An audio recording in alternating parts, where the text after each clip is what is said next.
My name is Alex Benay. I'm Vice President for Government Relations at OpenText, which is Canada's largest software company. I want to talk to you today about why open data is important. It's a lot more than a policy. It takes the principles that you heard Mark mention and it turns it into business. And the reason that's important is because according to the latest McKinsey report, there's a $1.3 trillion opportunity around open data in North America alone. Canada has to be able to grab a piece of that action, and that's the perspective that you're going to hear from me over the next 14 minutes or so, to be precise. So from a contextual perspective, in 2011, the world has changed. We've gone from a paper-based information society where it used to be a 50-50 split in 2011. If you look at the charts since then, every year it's been doubling and doubling in volume where everything is digital. There's big data in your personal life. There's big data in government as well. And we're going to talk about the benefits of using open data and the value of the information from a public sector perspective and from a private sector perspective as well. So this is how citizens in Canada use your data in North America, according to the Harvard Business School. A lot of it is for finding information, whether general banking or news, but it gives you an idea of the use patterns of data from a citizen perspective and from a private sector perspective. That's important to note because the information chart that you just saw previously, that's the 4% of the web. That does not include the other 96% of the deep web that's behind firewalls, that's in your stores, that the general public or businesses such as ours at OpenText do not have access to.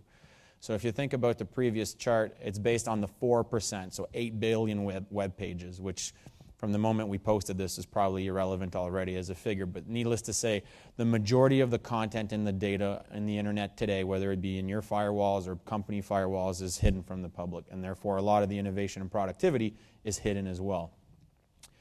Quick story of combining. So let's take the fact that we've gone into a digital world, more data everywhere we go, whether it's personal or professional lives. And now we're into this age of innovation. This is a quick example of Barrick Gold, who released a $10 million competition, if you will, because they were starting to run short of geological data or caches to be able to look for new digs and new sites to operate in. So it was a big risk when you're a mining company. So as opposed to doing the traditional way of trying to do discovery, they released all of their geospatial out to the public, $10 million prize, $500,000 top prize.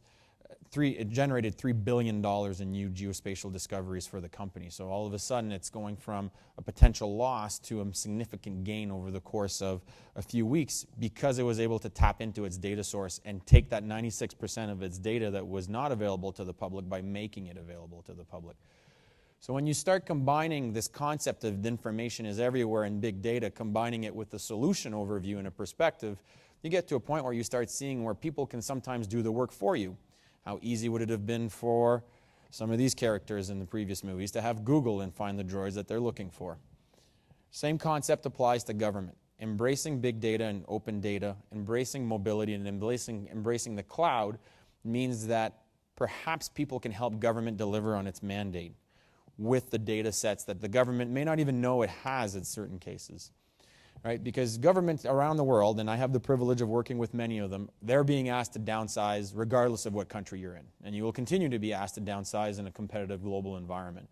Yet you're being asked to increase productivity. So one of the most cost-effective ways for governments to be able to do this around the world is to take this open government and the open data that it generates, combine it with this concept of application and solution development, and have people help you deliver your mandate. Right? So this is the concept of turn your government into an application. So take your open government data, right, combine it with all the great objectives and principles that are fairly similar from province to province and country to country, as Mark highlighted, right, and look at how your citizens are using this data and create applications from it. And even better, you don't even have to create the applications as government. Let the private sector do it for you in some cases and help them generate jobs in the process. Remember the $1.3 trillion economic opportunity. So from open data around the world, these are quick examples of companies that are in the hundreds of millions of dollars that were basically developed on the back of government information. Whether it's Google Maps, Ancestry.com, or FlightAware, $100 million companies sprouting everywhere in the United States on the back of open data. As Mark mentioned, there's an open government partnership, which Canada belongs to. I think there are over 50 countries have signed on, the G8. So from a national perspective, we have interest in being part of this dialogue. From an American perspective, as an example, Datagov is one of the first government open data portals that was made available a few years ago, and has generated tremendous results. So whether you're NASA releasing geospatial and spatial data into the education system, you can double or triple or quadruple your outreach into the education system just by pointing the education system to your data sets and letting other people do the work.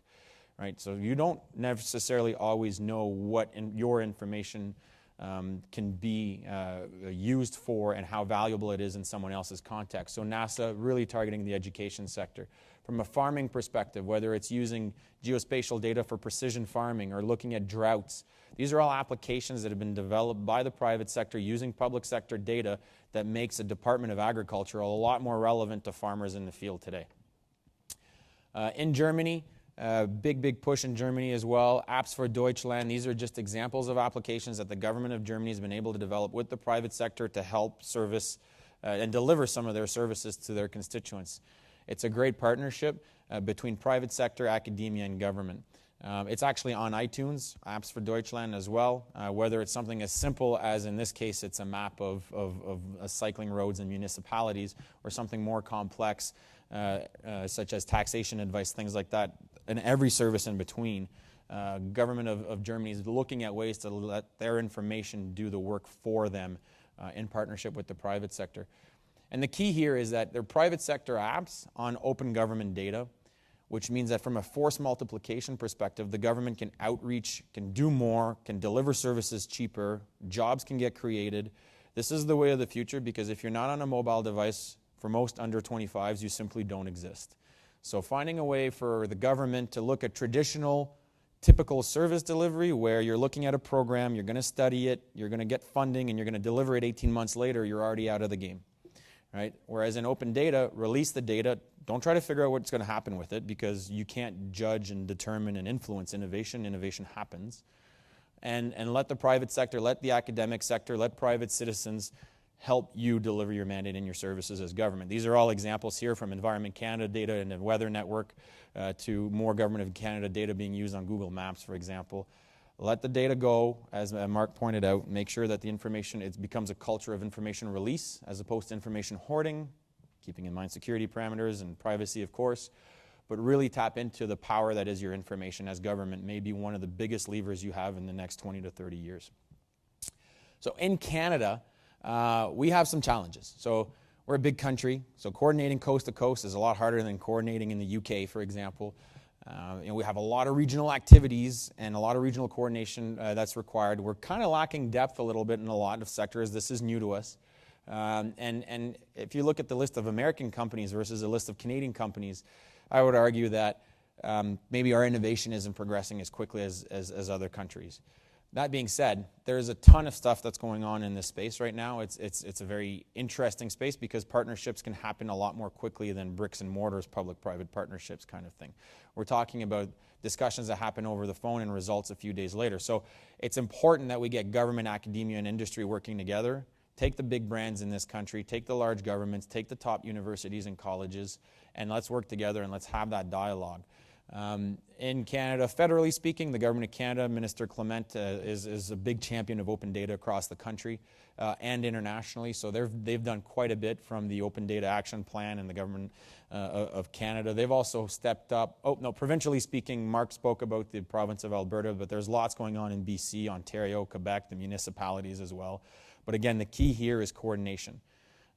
Us as a private sector company, it's very hard to engage Canadian government in broader terms because of the lack of coordination. Everybody's sort of doing the same thing, not always. And then private sector is just starting to come to the dialogue, and academia a little bit as well, the civil society. So we really have to find a way to coordinate these activities better as more and more data becomes available.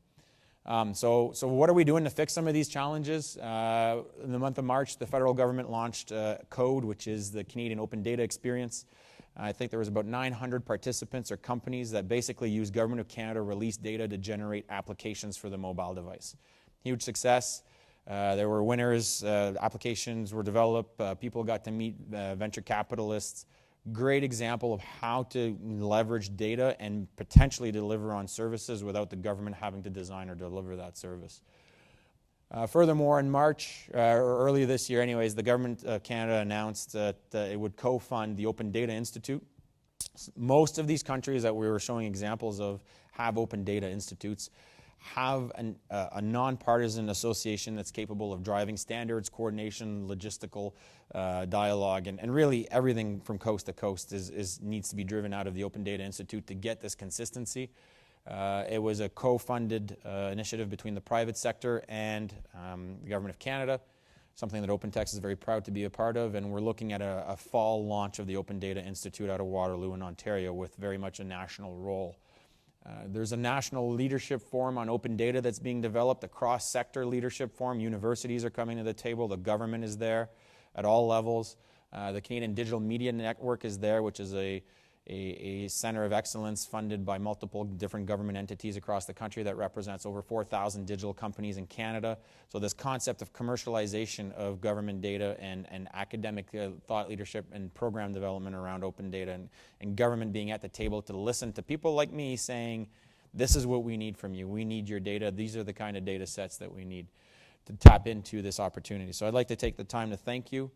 Hopefully in a short amount of time I've been able to convince you that people such as myself in the private sector need government data, and the concept is one of partnership, so work with private sector and academia if you're in government. And also the other concept here is don't try to decipher what data to release.